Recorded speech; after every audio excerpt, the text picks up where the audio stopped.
We are moving right along. We're going to stay in the world of sports, and we welcome in the coach, Dave Hauer, sports nutrition expert. How are you this morning, Dave? I'm fine, sir. How are you? I'm doing well. Now, let's get this out right off the bat.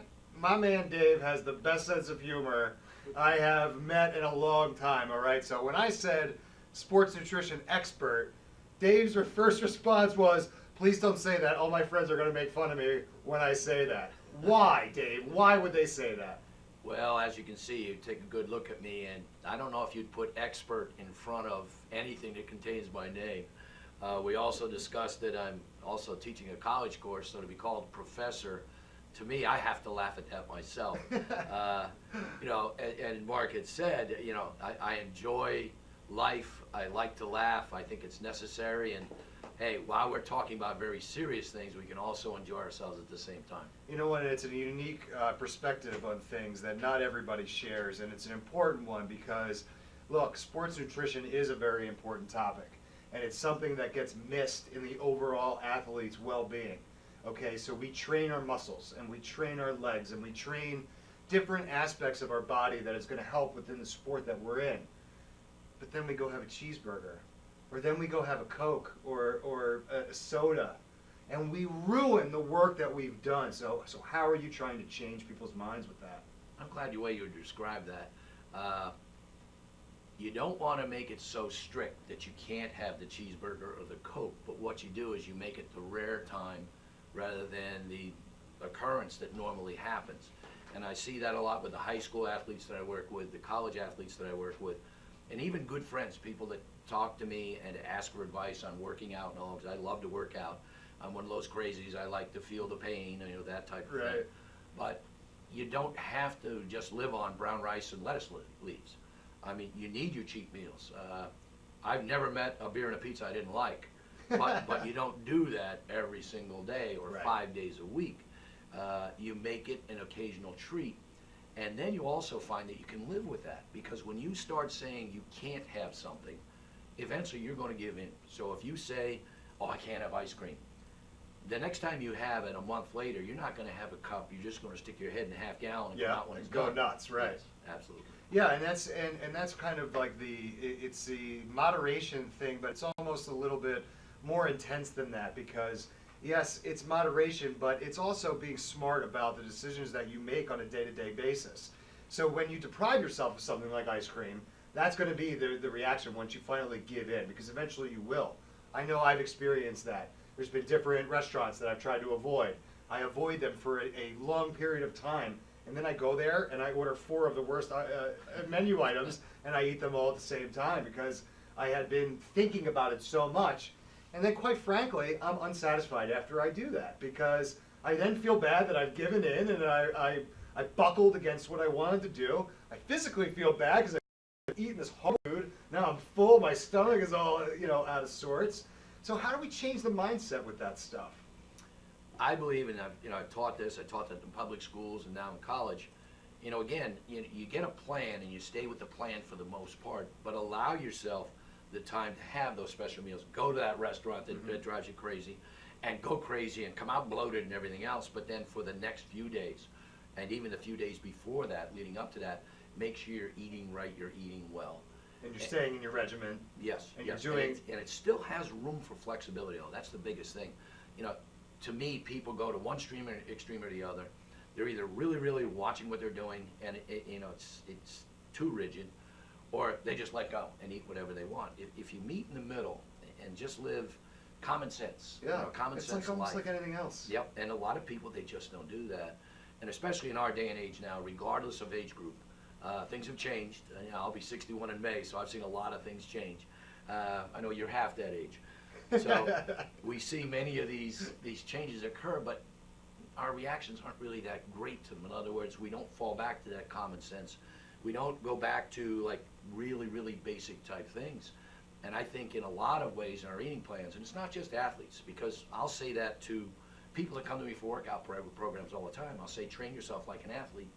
The first thing they'll say is, well, I'm not playing a sport. Yeah, I'm but like, I'm not an athlete. But do you want to get in the best shape that you possibly can in the shortest amount of time? And everybody wants that. But I think if we simplify things, and again, I do that with my college kids, it makes life a whole lot easier. And I'll give you an example there. Am I talking too much? Because I've been accused of that many, many times. Absolutely not. You're giving great information, and you know, I kind of had a question just kind of pop in my head. Now, you have been involved in coaching and youth for how many years? I don't want to say the number because I'm not sure myself. It's a really, really long time. You know, I was fortunate enough to play for quite a long time, and as soon as I was finished with that, you know, in some ways I thought it was the end of the world because I could no longer play, or no longer play at the level The level that was you wanted. where I wanted to be. You know, Right. 'cause people bug me, oh Dave, keep going. I'm like, you don't understand. It's Yeah. not my level. And then when I discovered what it was like to coach, that was like a whole new world that opened up to me, because now I could impact more than me. I can impact more than one person. It's different. I'll say that to all you athletes out there. It's different, but it is super, super rewarding to teach something and see someone else succeed and just look at the expression on their face.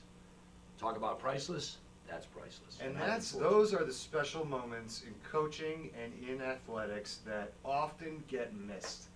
What we hear about all the time are the unruly parent yelling at a coach or yelling at a ref, and parents yelling at each other.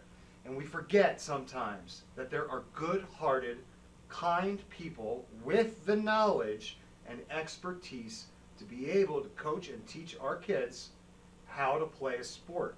That's so valuable that people don't really realize and often think. And now, there are people that I'm sure thank you in a very special way. They pull you aside and they say, listen, my kid loves you. And those are the moments that I think make it all worth it, right? Absolutely. Absolutely. When you see, again, the success that some of our kids have, the looks on their parents when they see their kids succeed, because all of us that are parents, we all know the most important thing in our lives would be our kids. And to see them happy and succeeding, again, there's that priceless moment it's a again. beautiful thing. So when you see that, I mean, yeah, I mean, those are memories. I've been fortunate, again, being 61 years old, where I've had so many great people and great athletes share their experiences with me that I will never forget as long as I live. Yeah, it's cool. Now, kind of an offshoot of that, because you've been dealing with youth athletes for so long, do you see a difference in their mentality now when it comes to sports nutrition, as to say, 10 years ago, 20 years ago? Is it more on top of mind? Is it more something that they're more focused with? Or, hey, kids are kids, and they don't really change that much? I think, and boy, I'm going to be shot for this, it's gotten worse. It's gotten worse. Wow. Even though we're getting smarter I never would have expected and we that. have more intelligence, well, what happens is now we eat for convenience. You know, and many of us as adults, we do that too, but the kids are no different. And we're into, to me, I call it the me society right now. Me, and I want things right now. Mhm. And especially with an eating plan, a nutrition plan, it's not immediate. Yes, you take daily steps, you take meal by meal steps, but it's the long-term goal that you're looking for. And I just see there's too many things out there, too many fast food restaurants, too many nutritional shortcuts. Your Wawa, your 7-Eleven, I have nothing against Wawa and 7-Eleven, just some of the choices that we make. I know I'm working with the college guys, you know, I've been down there on Sunday since our season has started. I'll see our guys, you know, chug 2-3 energy drinks before we start practice, and I lose my mind then. Oh, No offense to anyone selling energy drinks, but they're one of the worst things that you could ever even try to experiment with right now. And I call it experiment because we have no idea what those things are going to do to you. There are chemicals on there that I can't even pronounce, yeah. and we have no long-term studies. So yes, we'll know in 25 or 30 years, but in the meantime, we're thinking that these things are giving us energy, which they are not. No. They're central nervous stimulant drinks.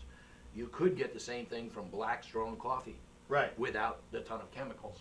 But I see these shortcuts, and our kids think that these things are good. And I don't blame them, because we need to educate them on that. But I'd also say this, we need to educate our coaches. In my opinion, in working with athletes, the two main areas of weakness, huge. One is nutrition, but the other would be the mental preparation of dealing with competition. And it's not like, oh, the X's and O's of a game. No, that's not what I'm talking about. Right. Like, how do you deal with a slump?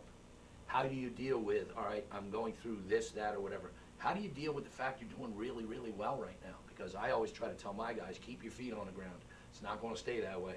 There are a lot of highs and lows, but the best athletes, they keep more of a straight line there. Their highs are great, but they don't fall too low. And when they get into a slump, they get out of it that much quicker.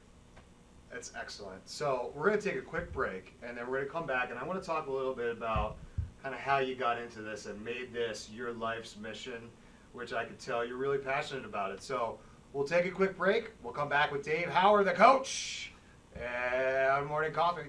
We'll be right back.